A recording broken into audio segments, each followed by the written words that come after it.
Merhabalar Lütfü abi. Merhaba Salih'ciğim. Abi özellikle gençleri çok ilgilendiren bir husus. Evlilikle alakalı bir sorun var size. Erkek arkadaşımız ve kız kardeşimiz mesela ne yapıyorlar? Evlilik için görüşüyorlar, anlaşıyorlar, her şey hazır. Eşyaları alıyorlar. Son raddede sonra bir bakıyoruz ki çiftlerden biri, genellikle de hanım kardeşimiz diyor ki beyaz eşyanın şu marka olmasını istiyorum. Halılarımın şuradan alınmasını istiyorum. Ya da benzer şekilde bazı çevresel, ailesel yönlendirmeler de olabiliyor. Ya işte kızım sen şuna layıksın, sen bunu almalısın, oğlum bunu almalısın. Ve sonunda bu işlerin bazen bozulduğunu görebiliyoruz. Ben çünkü kendim bile alışveriş yaparken, mobilya alışveriş yaparken bir mobilya mağazasında şeye sormuştum, oradaki satıcıya. Ya dedim burada hani neler yaşıyorsunuz, nasıl tecrübeleriniz var diye. Burada yüzük atan çok oldu dedi. Mesela oraya gelip tam eşya alırken yüzük atan çok olmuş. Hatta şaşırmıştı siz ne kadar böyle hemen aldınız gittiniz falan diye. Bununla alakalı neler söylemek istersiniz abi? Ne diyebilirim ki abi? Ben her şeyi söyledim gerçi. Bu bir dram ya.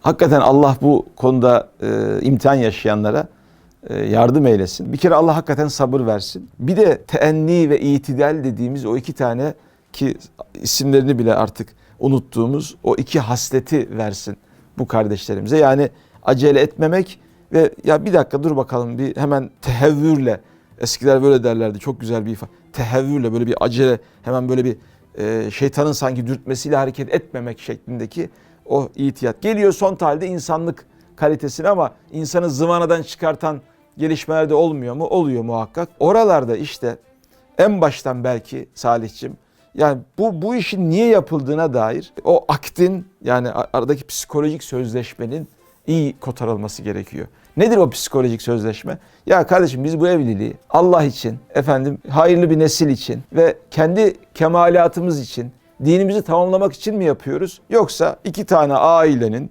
böyle millet şan görsün, millet düğün görsün diye birbirlerine böyle bir boy ölçüşmesi şeklinde mi yapıyoruz? Bu ikisi arasındaki fark aslında bu tutumları da belirleyecektir diye doğrusu düşünüyorum. Maalesef bu sıkıntılı bir süreç olarak birçok kardeşimizi de evlilik kurumundan soğutuyor, uzaklaştırıyor.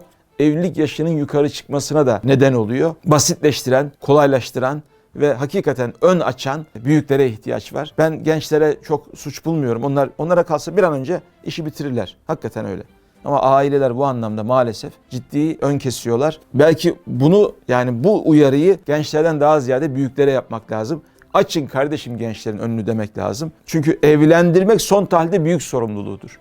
Eğer siz bunu biz zamanında çok çektik siz çekmeyin diye böyle bir takım meşru sayılabilecek gerekçelerle yapıyorsanız yapmayın böyle. Siz nereden nerelere geldiniz? Onların da kendi hayatları içerisinde nereden nereye gelebileceklerini Cenab-ı Hak size gösterecektir. Samimi olanın bu anlamda Cenab-ı Hak zaten önünü açar diye düşünüyorum. Abi herhalde 2013 yılıydı. Genç Dergisi'nin bu kapağıydı, Bizi Evlendirin kapağı. Evet. O kapak akabinde bize bir mail gelmişti derginin hesabına. Hatırlarsınız belki Avustralya'dan bir Türk aile. Aile olmuşlar yani artık. Dergiyi almış kardeşlerimiz ailelerine vermişler. Demişler ki bakın hani artık böyle bir şey de var yani falan deyip akabinde bize öyle bir mail atmışlardı. Yani hakikaten bu evlilik meselesi gençlerin, sizin de söylediğiniz gibi gençlerin hep gündeminde, çok istiyorlar ama büyükler hep sanki onlar böyle bir set koyuyor gibi. Bu anlamda bu videoda sanki böyle büyükler için çekilmiş gibi oldu.